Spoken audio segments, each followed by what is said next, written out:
साथियों, आज जब पर्यावरण और जल संरक्षण की बात आती है, तो कई सच्चाइयों का हमेशा ध्यान रखना है। भारत में दुनिया के कुल फ्रेश वाटर का सिर्फ 4% ही है। अपना गुजरातना लोगों समझे माड़ 4% છે।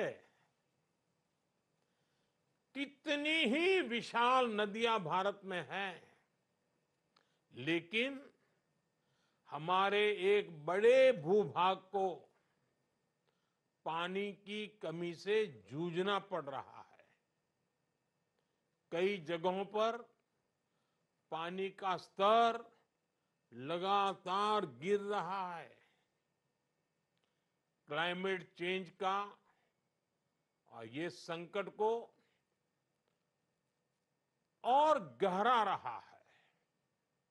और साथियों, इस सब के बावजूद ये भारत ही है जो अपने साथ साथ पूरे विश्व के लिए इन चुनौतियों के समाधान खोज सकता है।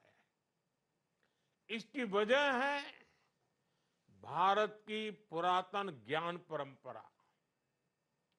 जल संरक्षण, प्रकृति संरक्षण, ये हमारे लिए कोई नए शब्द नहीं है। ये हमारे लिए किताबी ज्ञान नहीं है। ये हालात के कारण हमारे हिस्से आया हुआ काम भी नहीं है। ये भारत की सांस्कृतिक चेतना का हिस्सा है।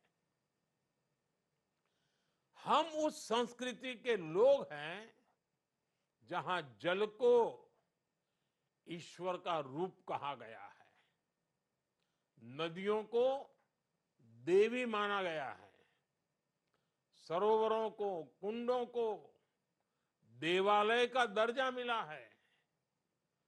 गंगा हमारी मां है, नर्मदा हमारी मां है, गोदावरी और कावेरी हमारी मां है। ये रिश्ता हजारों वर्षों का है। हजारों वर्ष पहले भी हमारे पूर्वजों को जल और जल संरक्षण का महत्व पता था। सैकड़ों साल पुराने हमारे ग्रंथों में कहा गया है, अब्धि सर्वाणि भूतानि जीवंती प्रभवंती च तस्मात् सर्वेषु दानेषु तयो दानम विशिष्यते। अर्थात सब प्राणी जल से ही उत्पन्न हुए हैं, जल से ही जीते हैं। इसलिए जलदान, दूसरों के लिए पानी बचाना, ये सबसे बड़ा दान है। यही बात सैकड़ों साल पहले रहीमदास ने भी कही थी। हम सब ने पढ़ा है। रहीमदास ने कहा था, रहीमन पानी राखिए, बिन पानी सब सून।